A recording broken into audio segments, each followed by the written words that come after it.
नमस्कार दोस्तों, स्वागत है आप सभी का हमारे YouTube चैनल पर। तो चलिए शुरुआत करते हैं आज के डिस्कशन का। अध्यक्ष महोदय, सबसे पहले मैं अपने माननीय कार्यकारी पार्षद महोदय का, जिन्होंने बजट भाषण दिया है और अपनी नीतियों की घोषणा की है, उसके बारे में उनको हृदय से बधाई देना चाहती हूँ। मैं यह नहीं कहती कि कोई क्रांतिकारी परिवर्तन लाना चाहता है यह बजट, लेकिन मैं यह भी देखती हूँ कि यह बजट जो है धीरे धीरे गति से समाजवाद की ओर बढ़ता जा रहा है। अपनी नीति से यह भूतकाल और वर्तमान दोनों को एक कड़ी में मिलाकर हमें उज्जवल भविष्य की ओर ले जाता है, ऐसा मुझे कहना है। इस भाषण को पढ़ने से कि इसमें हमारा कोई भी वर्ग समाज का ऐसा नहीं है जिसे अछूता छोड़ा गया हो, क्योंकि भारतवर्ष एक कृषि प्रधान देश है और मैं यह समझती हूँ कि इस बजट के दौरान पूरी तरह से कोशिश की गई है कि ग्रामीण अर्थव्यवस्था को, जिसे हम अर्थव्यवस्था की रीढ़ भी कह सकते हैं, उस ढांचे में उस रीढ़ की हड्डी को और भी सशक्त बनाने का पूरी तरह से प्रयत्न किया गया है। हमारे ग्रामीण भाइयों के लिए जो कोशिश की गई है इस बजट के अंतर्गत, वह है उनको सिंचाई के लिए कुएं, गांव में उनके लिए पक्की सड़कें, जिससे उनके खेत और घर दिल्ली के साथ जोड़ने की कोशिश की गई है। जितनी भी इसमें व्यवस्था की गई है उससे ग्रामीण भाइयों को बड़ी भारी सहायता मिलेगी। उसके अतिरिक्त ग्रामोद्योग के द्वारा जो रोजगारी का प्रबंध किया गया है उससे भी ग्रामीण अर्थव्यवस्था को एक बहुत बड़ी सहायता मिलेगी। मैं इनका ध्यान इस ओर दिलाना चाहती हूँ कि जहाँ तक शिक्षा का संबंध है, इस बजट में कोई विशेष प्रावधान नहीं किया गया है। मैं यह नहीं कहती कि शिक्षा के दौरान ज़्यादा स्कूल न खोले जाएं, पर हमारी यह नीति होनी चाहिए कि भले ही स्कूल थोड़े खोले जाएं, पर सबसे बड़ी आवश्यकता इस बात की है कि शिक्षा की नीति में परिवर्तन की ज़्यादा आवश्यकता है, क्योंकि हम प्रजातंत्र में रहते हैं। प्रजातंत्र को अगर हमें सफल बनाना है तो सबसे पहले हमें ऐसे नागरिक चाहिए जिन्हें अपने अधिकारों और अपने कर्तव्यों का भली भांति ज्ञान हो।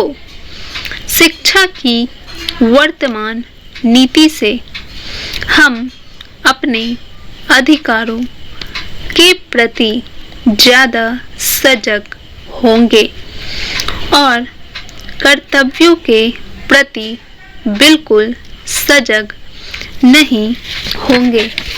श्रीमान, मैं आपको बताऊंगा कि खेती में सुधार के बारे में हमारे कुछ लोगों का क्या विचार है।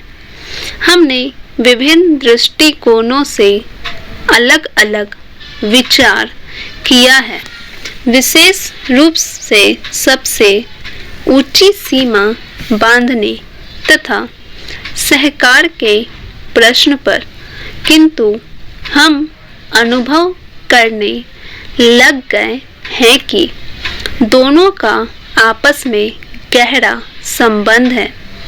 अगर हमारे देश में बड़े बड़े फॉर्म होते तो यह कल्पना की जा सकती है, भले ही आप इससे सहमत न हो, कि उनका कार्य संचालन दक्षता से होता और उत्पादन भी बहुत बढ़ सकता और साथ ही साथ आधुनिक तौर तरीकों का विस्तार हो सकता।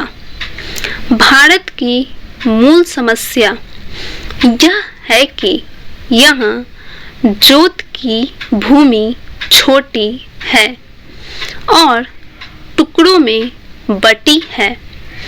साधारण तौर पर मैं कहूँ कि यह 1, 2 या 3 एकड़ है। इतनी छोटी जोत की भूमियों से हमारे किसान केवल अपना काम भर चला सकते हैं, लेकिन आधुनिक तौर तरीकों को अपनाने में बहुत कम प्रगति करेंगे। अब सबसे ऊंची सीमा बांध देने से ऐसा भी हो सकता है कि कुछ एक जो बड़े फॉर्म हैं उनमें काट छांट हो, जो कि प्रयोजन भी है। अगर आप चाहते हैं कि प्रगति हो और आधुनिक तौर तरीकों का प्रचलन हो, तब तो ये जो अनगिनत छोटे छोटे फॉर्म हैं, इनको सहकारी ढंग से चलाना है, जिससे कि वे आधुनिक उपायों का लाभ उठा सके। सहकारी ढंग से कार्य करने से मेरा मतलब है विविध प्रकार से सहयोग देना। हम सोचते हैं कि पहला कदम सहकार होना चाहिए और ऋण के अलावा अन्य कई प्रकार से भी सहायता की जा सकती है, जैसे वस्तुओं को खरीदना और बेचना, बीज, खाद तथा इसी प्रकार की वस्तुओं को दिलाना। दूसरा कदम है धीरे धीरे बीच वाले आदमी को हटा देना।